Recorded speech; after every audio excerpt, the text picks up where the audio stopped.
Shalom Aleihim, saudara-saudara yang dikasihi Tuhan, dimanapun saudara berada.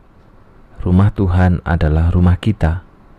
Kiranya kita siap bukan hanya untuk merenovasi gereja, tetapi juga mentransformasi hati kita oleh firman Tuhan. Yosua 7 ayat yang pertama sampai dengan yang keempat. Tetapi orang Israel berubah setia dengan mengambil barang-barang yang dikhususkan itu, karena Achan bin Karmi bin Sabdi bin Zerah dari suku Yehuda mengambil sesuatu dari barang-barang yang dikhususkan itu. Lalu bangkitlah murka Tuhan terhadap orang Israel. Yosua menyuruh orang dari Yeriko ke Ai yang letaknya dekat Bet Awen di sebelah timur Betel, dan berkata kepada mereka, "Demikian, pergilah ke sana dan intailah negeri itu." Maka pergilah orang-orang itu ke sana dan mengintai kota Ai. Kemudian kembalilah mereka kepada Yosua dan berkata kepadanya, "Tidak usah seluruh bangsa itu pergi. Biarlah kira-kira hanya 2 atau 3.000 orang pergi untuk menggempur Ai itu. Janganlah kau susahkan seluruh bangsa itu dengan berjalan ke sana, sebab orang-orang di sana sedikit saja." Maka berangkatlah kira-kira 3.000 orang dari bangsa itu ke sana, tetapi mereka melarikan diri di depan orang-orang Ai. Saudara, baru saja umat menang atas kota Yeriko yang kuat, yang besar. Ternyata di hari berikutnya mereka dikalahkan secara mengejutkan oleh kota Ai yang jauh lebih kecil. Hal ini tentu sangat memukul Yosua sebagai pemimpin umat dan juga umat pada umumnya. Karena saudara, kota Yeriko yang kuat, yang besar mampu dikalahkan, tetapi kemudian mereka melarikan diri dari kota Ai yang jauh lebih kecil. Mengapa hal memalukan ini bisa terjadi, saudara? Ternyata ada 2 penyebab. Yang pertama adalah karena umat telah meremehkan musuh. Mereka menganggap Ai lebih kecil dari Yeriko. Kalau Yeriko saja bisa dikalahkan, masakan Ai bertahan menghadapi mereka? Dan disinilah persoalan itu terjadi, karena berarti mereka lupa bahwa kemenangan atas Yeriko terjadi bukan karena kehebatan mereka dalam berperang.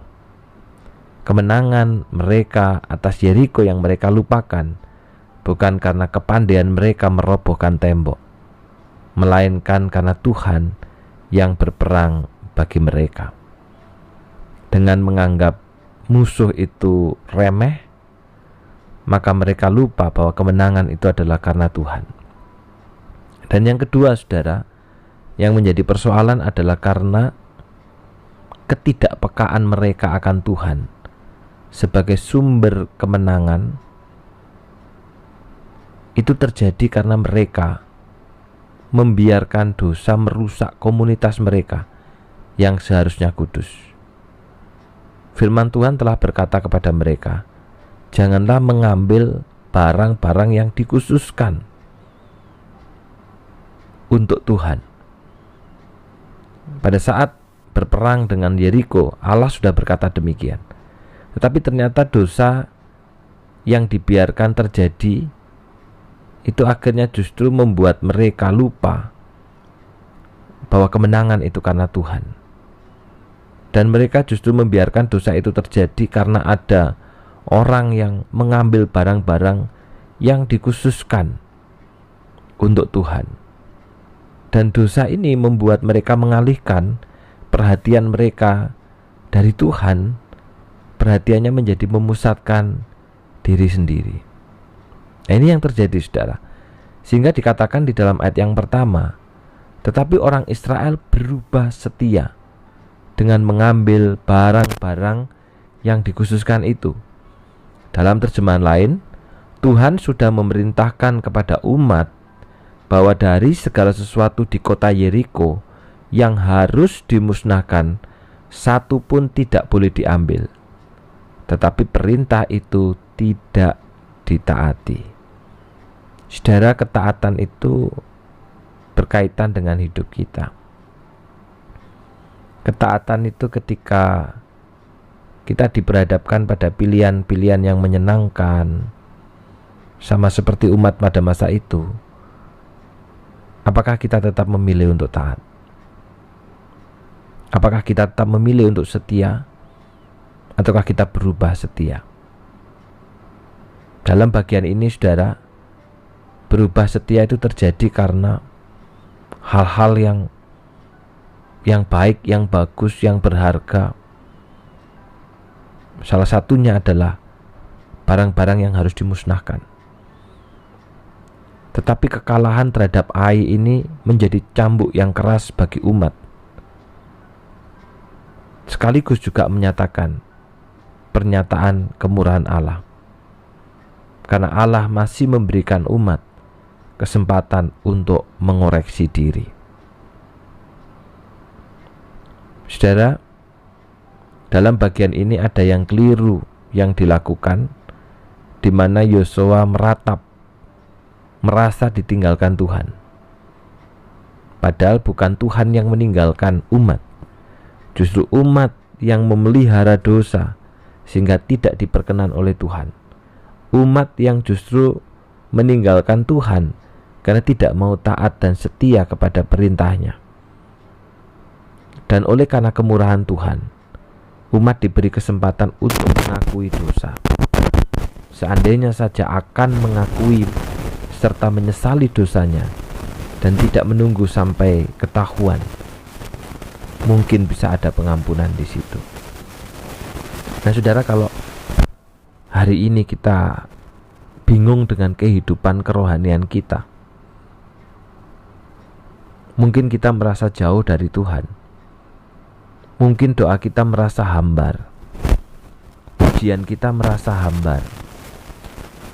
Waktu dengar firman Tuhan, kita sulit untuk mendengarkan firman itu. Saudara, mari kita tidak keburu untuk menyalahkan, saudara, menyalahkan hal-hal yang ada di sekitar kita.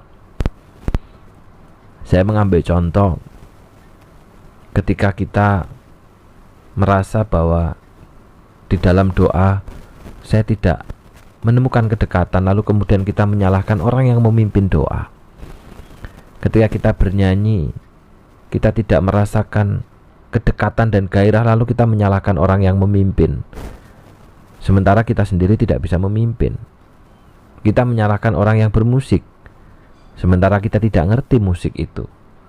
Demikian juga ketika mendengarkan firman Tuhan, kita tidak mengalami atau menangkap firman itu, sehingga kebaktian firman yang kita dengar terasa hambar, tapi kemudian kita menyalahkan orang yang memberitakan firman, padahal orang itu sudah bergumul di dalam persiapannya.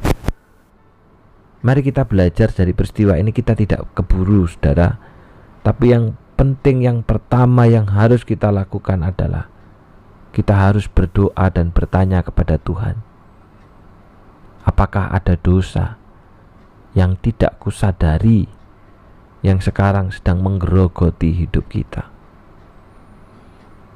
Apakah ada dosa yang kita pelihara, yang kita simpan, yang membuat kita berubah setia dan tidak setia, sehingga bukan Tuhan yang jauh, tapi kitalah yang sesungguhnya menjauh dari Tuhan.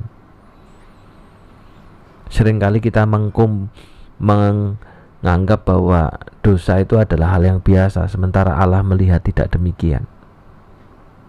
Allah serius di dalam memperhatikan dosa. Allah serius di dalam meminta kekudusan akan umatnya, walaupun kita yang seringkali menganggap biasa. Saudara, mari itu yang pertama-tama kita lakukan, saudara. Dan kalau Tuhan membuka mata rohani kita, mari kita segera bereskan masalah utamanya. Jangan ditunda, Jangan mencari kambing hitam dengan menyalahkan orang lain. Bereskan dengan jujur di hadapan Tuhan, dan bangun lagi kehidupan rohani dengan mendekat kepada Tuhan. Karena persoalannya adalah bukan Tuhan yang jauh, bukan orang lain yang membuat kita tidak rohani, tapi mungkin ada dosa yang kita pelihara dalam hidup kita. Mari kita berdoa. Bapa yang di surga, bersyukur hari ini firman-Mu kembali mengingatkan kami. Tidak jarang ketika dalam hidup rohani kami merasa biasa-biasa saja, kami merasa hambar, kami merasa tidak ada kedekatan dengan Tuhan, dan mudah sekali bagi kami untuk mencari kambing hitam.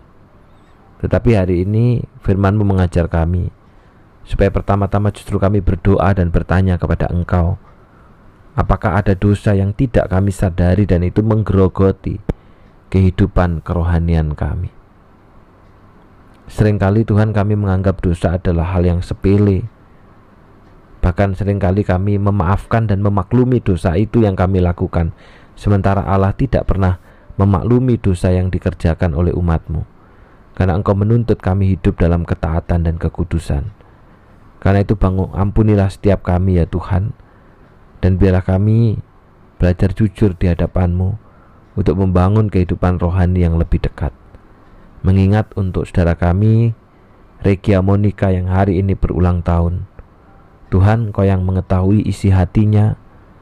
Tetap Tuhan genggam erat dan ingatkan akan janji setia, pergumulannya, harapannya ke depan.